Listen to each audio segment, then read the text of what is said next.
The goal of this video is to provide guidance for leadership in community leagues. Developing programs that are ongoing from year to year is a great way for leaders to make a lasting contribution to the neighborhood while growing the neighborhood's capacity in areas like arts, health, sports, crafts, and other community connections. Music is one area where leagues have tremendous capacity in terms of performers, teachers, and instruments. How can music become the focus of programming to grow capacity, bring community members together, and strengthen the role of the league as a leader in community development? This is the question that this interview will explore.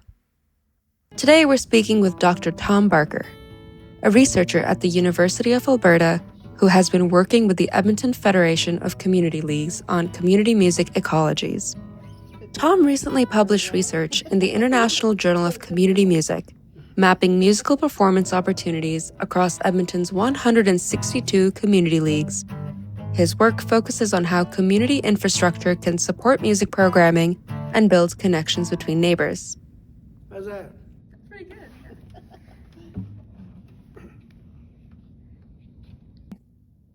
Well, thank you, Tom, for being here to talk to us about music ecologies in communities. So let's start with what does that mean, a music ecology? Well, a music ecology, Melissa, is the concept that the elements that make up programming and that can bring people together in a community are already out there. And so you may say, well, there's a little bit of music art activity or a little bit of art activity. But if you look at the groups of people that you have out in your community, and then you look at the kinds of events that you put on, you'll see the opportunity to build programs out of that. So the ecological model builds on the existing assets that are in a community and develops those. So your capacity to have a programming that is ongoing and sustainable is really based on the people that you have out there already. Can you help us visualize what this means? Yes, I can. If you imagine concentric circles, in the center you've got your membership, and that's the people who might make up your community and your community league.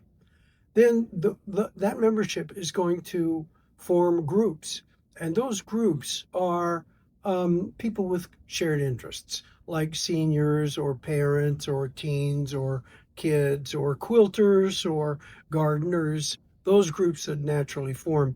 The next circle out is events. And events seem to be one-off or random, and often they are, but they will attract various groups. The next circle out is programs. So if you have your groups and you work your groups with your events, then you have the opportunity for programs. And programs are the kinds of things that have a sustained leader, that are deeply embedded in the groups and events that people enjoy doing. They carry on, so they show up at the AGM, they become a program, they move to another place on the website, and they become programs, and they become something that a leader can sustain. So a key concept then is asset-based development. Asset-based development means that you look for the assets and you grow the assets that are a part of the raw material that you have in the league rather than bringing something else into the league. So if I'm a leader in my community, and this sounds great, I Yeah. love the idea of it, how do I actually start? Well, first thing you could do is, like if you were going to grow a music program, would be to scan for capacity. You would ask yourself, who plays music in our community? Who wishes they could play music or is involved in music in our community? And then you might find some informal conversations that people have where they talk about how they played a guitar in college or how their kids are taking piano lessons. And then these become your assets. They become your resources. So you connect these people together and bring them together maybe on a Saturday and say, let's come and talk about this musical interest that you have and let the shape of the event emerge from that. Do you have examples of musical programs you've seen in communities? Yes. One of them is I call lyrics and chords, and that's where poets get together with musicians. And it's a natural fit because if you write a poem, somebody wants to sing it, and if you have a guitar, you need words to go with your instrument. And so, lyrics and chords is a great kind of program to bring people together. Another one is music and kids. So parents are always looking to get together with other parents. And so if they bring their kids to a musical event, their kids can dance around and they can tell their war stories about being parents. So you're beginning to grow the program like that. Pretty soon, a teenager might get involved who likes to teach instruments to children or teach dance to children. Um, then there might be another community member who comes in. I teach music, or I'm a music therapist, and so they can get involved. And pretty soon the library is getting involved in things and says, "Why don't you bring your musical event to the library on Saturday mornings?" And so various members of the music ecology will begin to take notice of it, and it'll grow in that way. So it's like the league is sort of the container that's bringing these people together and helping grow these ideas and these things that are existing in the neighborhood already. Yeah, I like that. I like that idea of the container because you want to let those activities take their natural course. And so the best leader is a hands-off leader. The best leader is the one who's a good facilitator and who provides the resources and who keeps track of things and keeps the program going, and is able to let the program develop on its own rather than trying to push it into some model of an open mic or a pub night or some other kind of musical thing, but lets it evolve in on its own and let various people from those groups get involved in those events in ways that it has intrinsic value for them. Mm. It sounds like you don't actually need experts or, professional equipment to make these things happen. Well, usually you don't. Usually you want the facilitation, you want the talent and the interest to come from the people who are part of it. A good facilitator, on the other hand, is a very important thing to have. You're not trying to uh, teach anybody anything or bring technical knowledge. You're trying to build community. And so what you want to do, what the good leader wants to do in this situation is to kind of see that little community growing and saying, well, who else could be involved in it, or who else could have a part in it, and you can bring down the barriers to accessibility to that by saying, well, let's make it open to everyone, or let's try to bring some other groups in our community to take part in it. One interesting example is the neighborhood songbook, because a lot of neighborhoods they're full of people from a lot of different backgrounds, national backgrounds, religious backgrounds, and cultural backgrounds. And they all have songs, and they all have music, and so bringing them together, sharing that is a great way to build connections among the people in your community. Mm. How do we make sure that this is sustainable, that it continues on as a long-standing program? Yeah, that's a really good question, because that's what every leader wants to happen, is that something that I nurtured and started is still going. And I think what you want to do is you want to look at the characteristics of the thing that you've started, and one of them is it embedded in the community? It's embedded in the community, and the people are doing it because it's fun. Yeah, there's a chance that it'll go on. Another thing is that it's recurring. That it's not just a one-off event. A program, the hallmark of a program is that it's a program. It happens over and over again. Another thing you want to look for is uh, how can it be sustainable in the community league context? Does it show up at the AGM? Does it last from year to year? And then the final thing is to look at the event and say who is kind of the leadership team in the event itself. And if you have a shared leadership team, that's a good clue that what you've started or what you've found and what is growing in your community can sustain itself. Because if some heroic individual leaves, then somebody else, you got other heroes there too, and they'll want to do it. So those are the things I would look for. And there will be processes and wisdom that they'll gain along the way. How do you make sure that that knowledge isn't lost if that heroic individual or that group of people leaves or isn't able to continue in some way?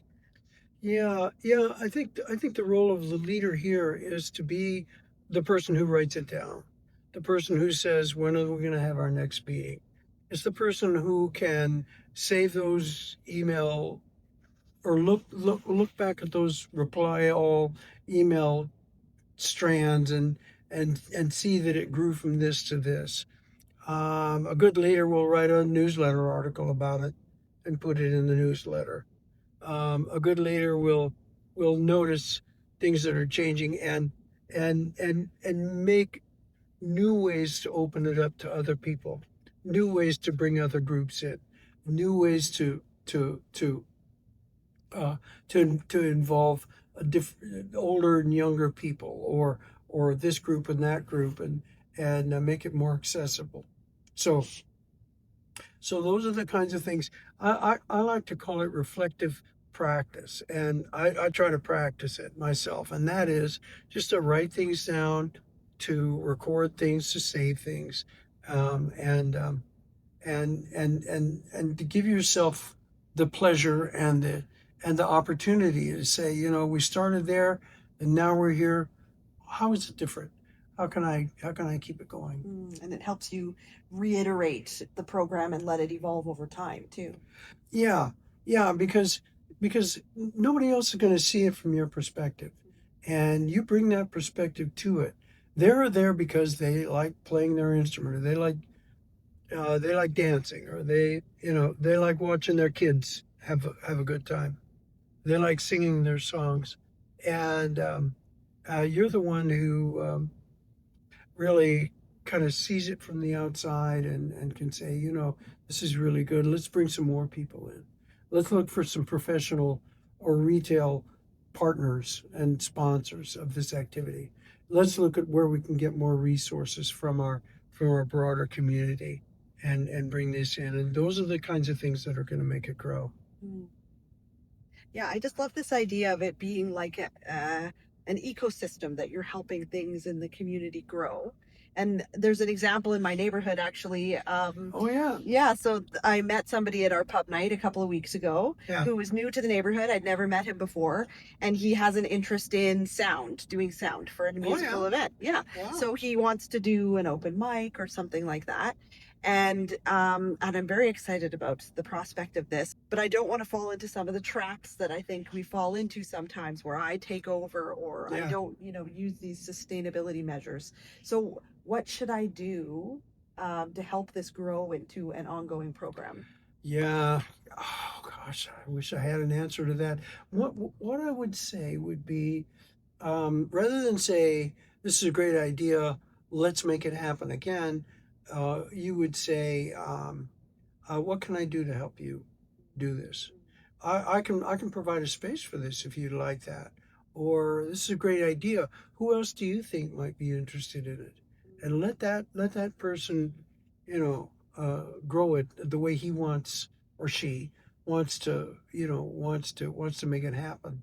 So people will bring their talents, and finding out what those talents are and saying, okay, I can help you do that. We can, make it open as possible to people. And so that's what I would do with this person. I would say, you know, what would that event look like? What would you like to do?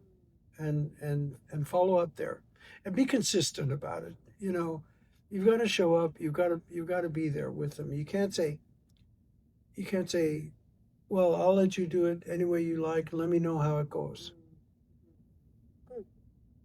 Do you have one last piece of wisdom or advice for leaders in communities for how to do this in their neighborhoods?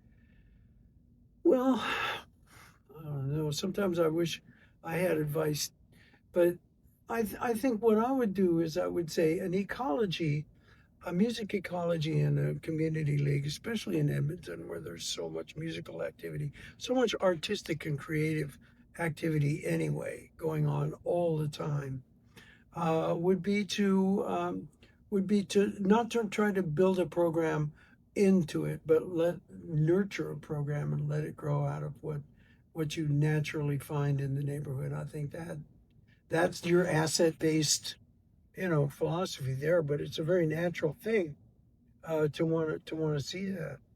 Well, thank you, Tom, for sharing your wisdom and inspiration with us today. And thank you to the folks out there that are watching this video. We have more resources on our website, and I hope this has given you some inspiration to bring more music to your communities.